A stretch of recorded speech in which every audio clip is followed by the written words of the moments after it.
Good afternoon, everyone, and we'd like to welcome Mario and Leoni. My name is Andrew, and Leoni and I are students from the Faculty of Veterinary Science, and we're joined with Mario, who's an embryologist at the Faculty of Veterinary Science.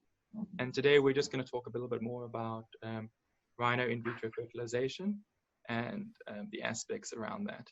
And so I'd also encourage everyone who's watching this video to enter our online virtual run that starts today. And you can find more information about that on our Facebook page or on our Instagram. And so without more to do, let's start off by asking Mario, how did he get involved in rhino embryology and where did this all start? Good morning, Andrew and Leoni. Thank you for this opportunity.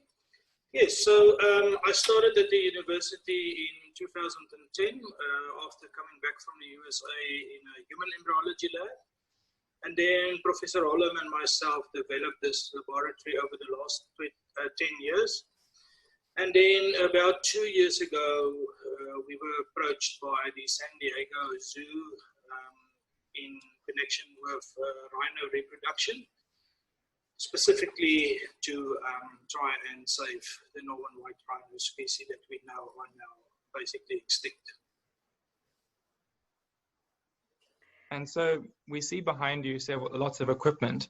And to conduct your research, what is the process? What conduct embryology? What is an embryo transfer? What is the process behind it? And can you give us a bit of insight into what goes into your work? Andrew, yes. So first of all, we have very sophisticated and specific equipment in the laboratory. We have our incubators where we grow the embryos in. We have, as you can see behind me, an in vitro fertilization workbench.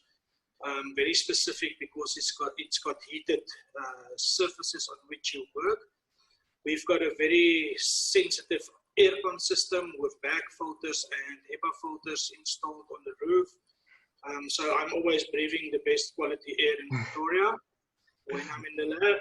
And then, as you can see behind me, we also have a micro-manipulator system that you need to have for inseminating oocytes from these wildlife species. Other than that, you have to have a passion for this. You have to be very dedicated because IVF will bring you on your knees very quickly. Sometimes many procedures and IVF runs work perfectly, and then suddenly you have a situation where nothing wants to grow. And that all has to do with our media preparation that I also personally do. We do not buy in ready-made media. We prepare everything by ourselves, and we also do all the quality checks on the media, like pHs, osmolarities, all that type of stuff of the actual media. So in broad, very dedicated, very sensitive type of system to make things work. Mario, what is the risks and limiting factors in your job? Specifically, if I talk about limiting factors, specifically at this point of time, COVID lockdown did not do us very well. Because we couldn't transfer any ovaries from carcasses that was found in the wild.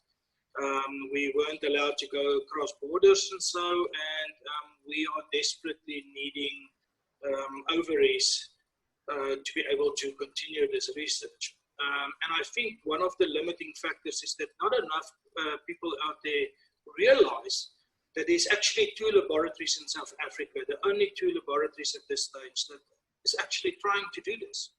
And we are in collaboration with the other lab as well. And the more people realize that we can hopefully very soon grow embryos from ovaries that's been harvested from carcasses that's found in the field, so that those material doesn't go wasted, the better it would be. Risk factors, not that much. We are covered by Section 20 permits and also the university stops permit, which basically just mean that we have to make sure that we discard of any material afterwards in the appropriate procedures. Then Obviously, one last other thing that I can mention as a limiting factor is I need hands. I need people who's interested in doing master studies and PhD studies in developing artificial reproduction technologies for endangered wildlife species. We desperately need people to really get involved in that and be interested in stuff like that. What is the overall outcome that you are searching for in doing the embryology of the rhinos?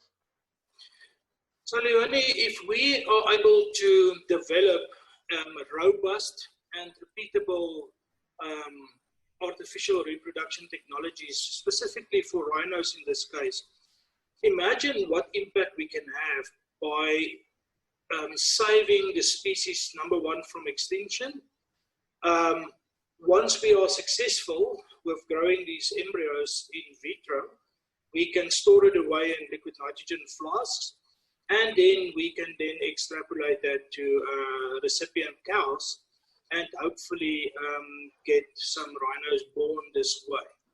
I attended an online session 2 days ago where it was mentioned that, we don't only lose all the time one rhino when a cow is poached. Sometimes they're pregnant, so you in fact lose 2 rhinos. And that's really a concern. So hopefully through this development of these repeatable and robust procedures, we can play a huge role in conservation and limiting or extending the numbers of these animals by means of artificial reproduction techniques. And so when it comes to extracting viable eggs, what would you say approximately are the factors that affect, and what would you say is the cutoff point after death of the rhino or after a poaching incident that you can still retrieve viable eggs? Andrew, yeah, that's exactly the starting point of our research at the moment. We don't know what the cutoff point is, and that's why we, in collaboration with Sandparks and Buffalo Dream Ranch and Clarksdorp, we are informed of these carcasses immediately when they find them. We then jump into a vehicle and we drive through to go and pick them up. Obviously, we are trying to get those ovaries as fast as possible post death, and then we are investigating the temperatures that we bring them in back to the lab. We're investigating the time period that elapsed. We're investigating the type of media that we have to keep them in, to be able to, once they arrive at the lab, that we can actually harvest those oocytes, get them into maturation media as fast as possible, and then start the process of doing the in vitro fertilization. That's our starting point. And I actually hopefully will have a master student next year who's going to specifically focus on that aspect, is the timing from death to getting to the laboratory at Onderstepoort, and how fast do we have to get those ovaries so we can still obtain viable oocytes. And so from what sort of area or region of the country do you retrieve oocytes from? Currently, Buffalo Dream Ranch in Clarksdorp, and then also Sandparks, Kruger National Park. I am working hard to negotiate with other wildlife veterinarians out there to let us know if they find other carcasses, because I'm so sad that there's so many animals dying and we can't harvest those ovaries, and it's actual reproduction material that goes wasted. So that would be ideal if we can get from other facilities as well. But at the moment, only Sandparks and Buffalo Dream Ranch. And so I understand. Sorry, Andrew? And so, Leonie, you can go. My question can wait. After hearing how valuable enriching these carcasses are, how do you practice? Because I know it's hard to practice on rhino eggs. So what do you take to substitute the rhino eggs for you to practice on before you start with the actual product? Leonie, that's a very good question. So, yes, that was a dilemma for us. And then we realized that rhinos and equines are actually genetically related to each other. And that's why we have to keep the lab running all the time, because you can't do IVF successfully by doing an IVF run, let's say in February, and now suddenly in September you hear there's ovaries again, and now you're going to jump in and start up everything. So your lab constantly have to run so that you have your QC in place and you have good quality measures.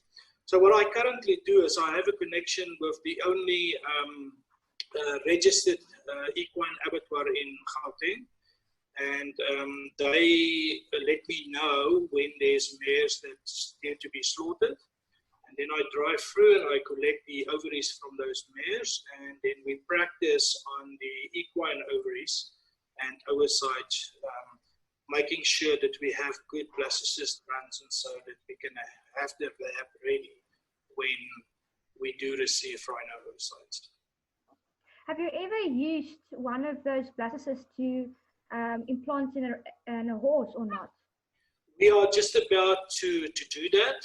Professor Martin Schulman and I are planning to very soon prepare or stimulate some mares, and then hopefully some of the blastocysts that I've vitrified away and it's stored in the lab here, we're going to transfer those to mares and then see if we get successful pregnancies.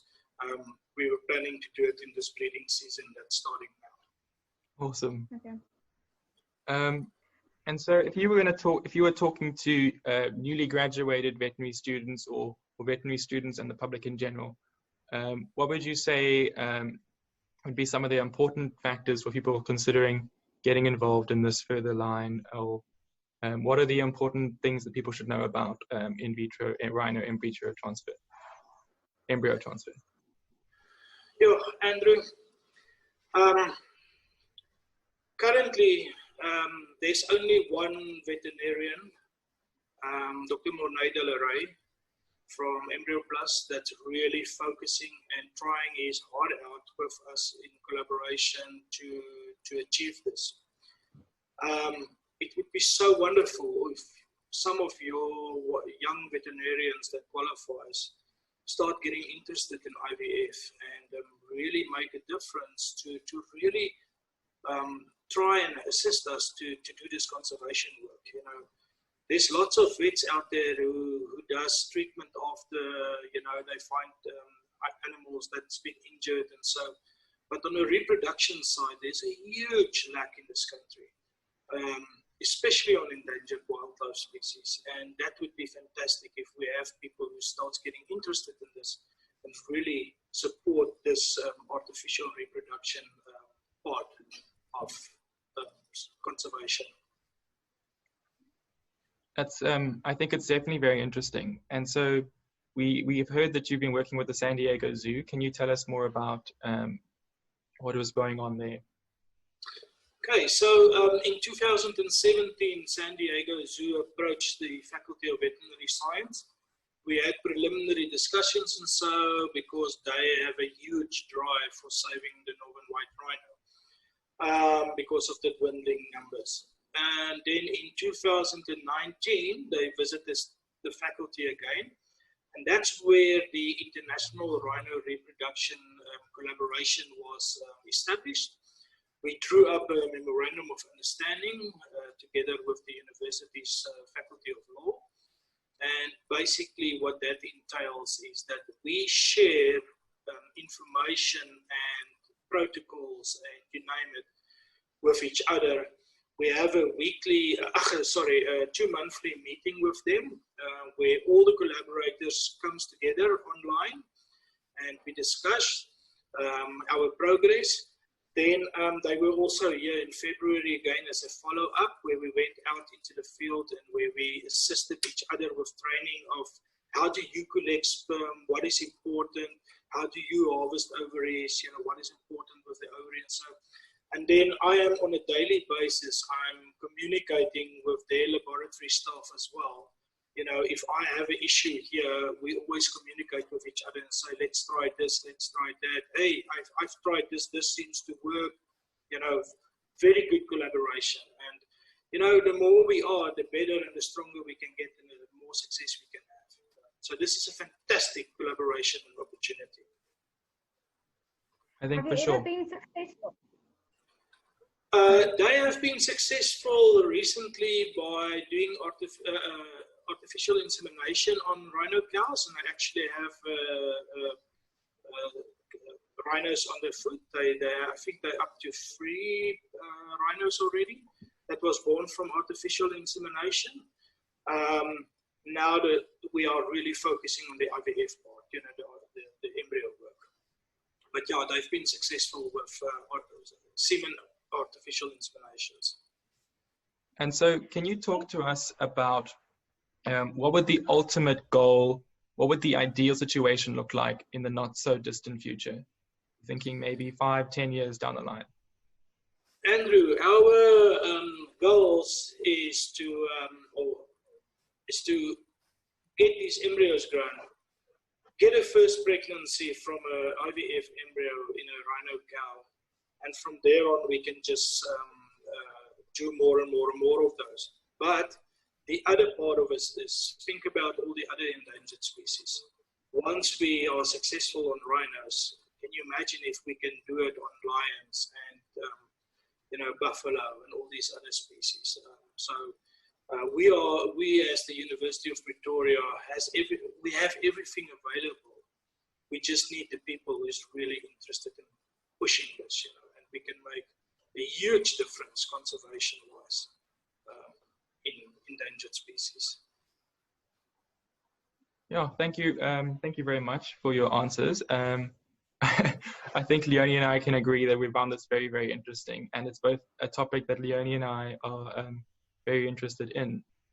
And so if anyone has any other questions, they can also leave them in the Facebook comments below or on Instagram, and then we can always get back to you with answers at a later stage. But Leonie, do you have any other comments or final concluding thoughts? No, I'm fine from my side. Thank you. Yeah, so I can just say thank you to you guys as well for getting UP community informed that we are busy with this work. And I extend a warm welcome to anybody who wants to visit the lab.